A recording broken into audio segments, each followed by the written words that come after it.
Hello and welcome to a new video. This video is about Herbert Blumer and about his symbolic interactionism concept. So, without much delay, let's get started. It's not very tough. It's kind of very basic and simple video. So, let's get started. If you're new to this channel, then please do like, share, and subscribe and support the channel for more videos. Blumer was born in 1900 on March 7th and died on April 13th, 1987. He was an American sociologist. His main contributions were, as we're going to discuss, is about symbolic interactionism and methods of social research. Different methods that can be applied for social research. All those were his study areas. He was an aid interpreter and proponent of George Herbert Mead. He worked under George Mead for quite a long time, and actually it's one of the research of Mr. Mead that was later coined as symbolic interactionism by his junior Mr. Blumer. So these are some important works done by Mr. Blumer in 1933 movies Delinquency and Crime, then the book called The Human Side of Social Planning, Sociological Theory in Industrial Relations, Sociological Analysis and the Variable, Race Prejudice as a Sense of Group Position, Theories of Race and Social Action, then the important one, Symbolic Interactionism, Perspectives and Methods. So these were the important books he wrote and the year in which they were published. So just keep a note of these uh, information, which will be helpful for you in your exams.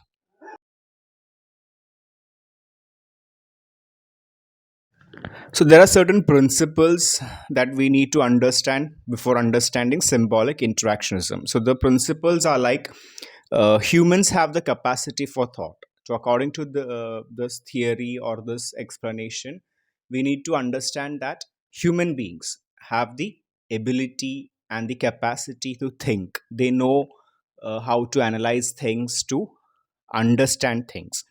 Second, social interaction helps in shaping the thought.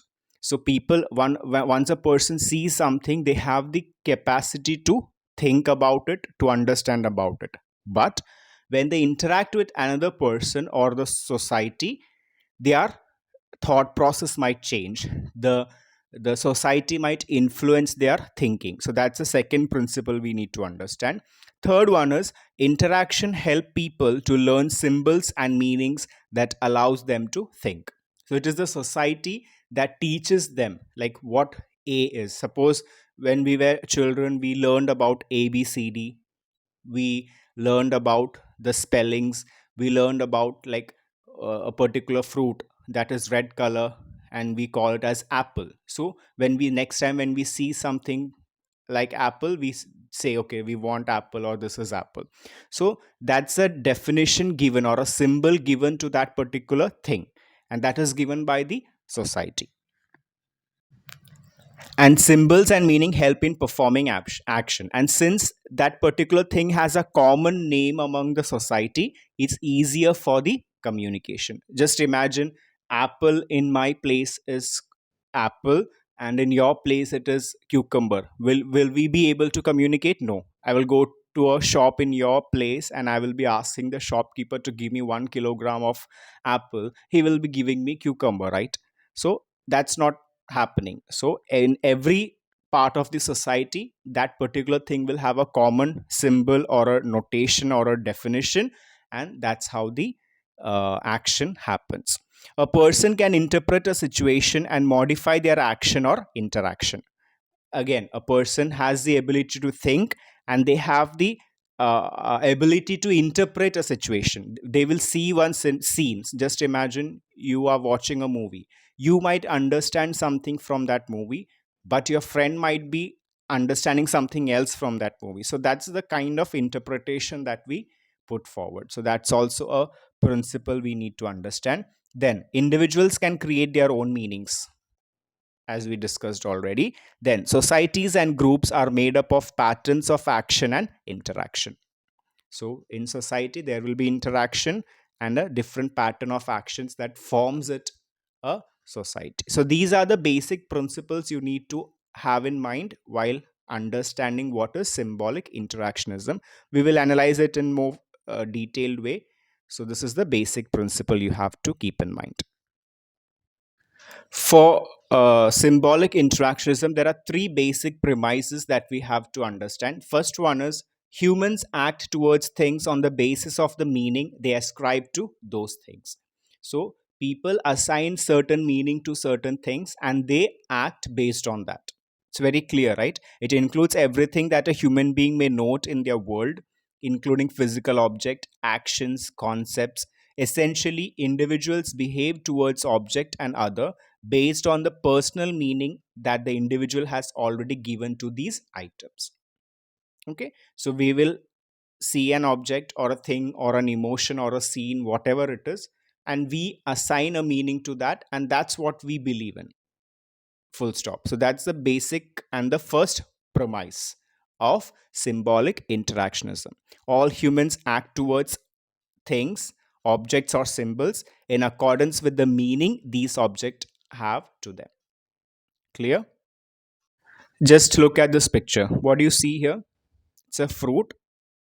Okay, it's a pear fruit, right? So from the image, you understand it's a pear fruit. Now, what is this? It's a sock. It's a jodi. It's a pear. And what's the spelling of this pear? Pair. So both are pear. But how do you differentiate the meaning? Because you know that pear, pear, is a fruit, and pair is the term we use for jodi or couple, something like that. So we know the meaning of that word with the specific spelling or the symbol, and we have assigned a meaning for it, and we use it for such scenarios. So that's the basic premise, the first premise, that we know the meaning of a word based on its spelling or its symbol and so on, and we assigned a specific meaning to it and we use it based on that. Similarly, the word male and male, MALE and MAIL. So you know the difference between them, and we know what each means, and we use it in the specific scenario. So I think the first premise is pretty much clear, right? Okay. Second premise is meaning of such things is derived from or arises out of the social interaction that one has with others and the society. So what this premise says is like it's not just about the definition we give, but also the interaction we have with the society and what we understand from it. Like they say that this premise is focusing on what is the essence we received from that particular scenario or the situation. For example, as you can see in the picture, one person is strangled at an island, and when he sees a boat, that's a relief for him. He is happy because he's seeing a boat that can float in water or he can escape from that island. Whereas for the other person who is stuck in a boat in the sea, he is happy because he saw a land where he can get food from. So both the scenarios are different, but their relief is kind of same, but their perspectives and their uh, thinking of escaping or relief is different. Hope you understand the concept.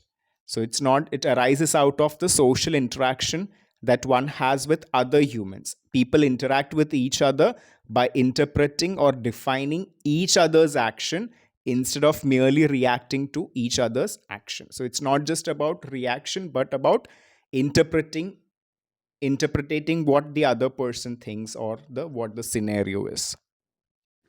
Third premise is these meanings are handled in and modified through an interpretative process used by the person in dealing with the things he or she encounters. So the third premise says like, of course, the words and meaning symbols have meaning. Then, based on the interaction with the people or the society, we assign certain perspective to the scenario, as we discussed in the second premise. In third premise, it says like the meaning and the perspectives are modified based on the interactions. For example, in that image, you see a rabbit or a duck. So some person might see a duck, some person might see a rabbit first. So they might not be able to see the other animal. But when your friend or the second person tells you, look, look in the left direction, look it in the opposite direction, or turn your phone upside down and see, and you will be able to see the other animal. So what happens? Your perspective changed based on the interaction with the person. Your perspective towards that image changed. Earlier you were able to see only the duck, but when your friend told you to look in the opposite direction, you were able to see the rabbit. So what happened? We naturally talk to ourselves in order to sort out the meaning of a difficult situation. But first we need language. When we have a language, we can think. We must be able to interact symbolically, emphasize on symbols, negotiate the meaning, and social construction of society brought an attention to the roles people play. So we have the language, we have the symbol, we have the perspective. That's the first two premise. Third one is like we interact with people, and the chances of changing the interpretation changes. First, we saw a duck, but now we are able to see the rabbit. Such interaction between people in the society is what we refer to as symbolic interactionism. And the three basic units that we discuss, the premises, are also the important part of this theory. Let's look at the real life example. Like, just studies find that the teenagers are well informed about the risk of tobacco, but they also think that smoking is cool, that they themselves will be safe from harm, and that smoking projects a positive image to their peers. So the symbolic meaning of smoking overrides the actual facts regarding smoking and risk. So a group of friends or peer groups, they know that smoking is very bad, it's injurious to health, but still they believe that smoking is cool. If I smoke, I will be cool in front of my friend group. So what they do is they smoke. So the symbolic meaning is relevant there. What's the symbolic meaning? That smoking is injurious to health, but still, based on their interaction with the people or their friends or their group, their perspective towards it changed. Earlier they have a perspective about it from their family, that it's bad, what will happen if you smoke, you will get cancer and all those things. But when they interact with their friend group, these kind of false perspective, wrong, right or wrong, whatever it is, that perspective get into them and their thinking changed. So that's the example of symbolic interactionism. That's one example. Another example is, just imagine in a classroom, group of friends and teachers are discussing about their favorite show. So one person will say like their favorite show is just for example, it's Game of Thrones. But so they will just list out the symbols, like it's a show about different kingdoms fighting for an iron throne. There is dragon, there is wolf, there are different wars. So the people who are not fan of the show, or who haven't watched the show yet, they might have certain symbols and meaning in their mind, that okay, it's a show, it has some battles being shown, and it's just about a fantasy creature, and etc etc. So they have just that symbols meaning in their head.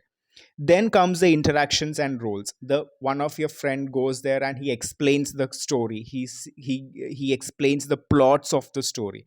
Then the people will understand about like what the series is about. It's not just about fantasy creature, but it has awesome storyline, it has awesome visual effects, it has awesome CGI, it has subplots, the characters are so well written, so they get to understand about the concepts.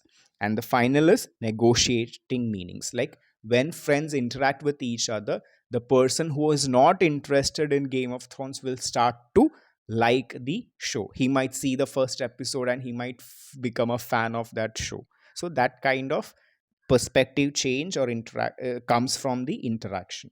So this kind of uh, meaning change of a scenario through interaction is called symbolic interactionism. So there are different premise for that, and that's what makes the concept uh, valid in the society or in sociology. So that's it. It's a very simple topic, but but an important one. So thanks for watching. If you like this video, then please do like, share, and subscribe, and share it with your friends. And if you have any doubt, please mention in the comment box.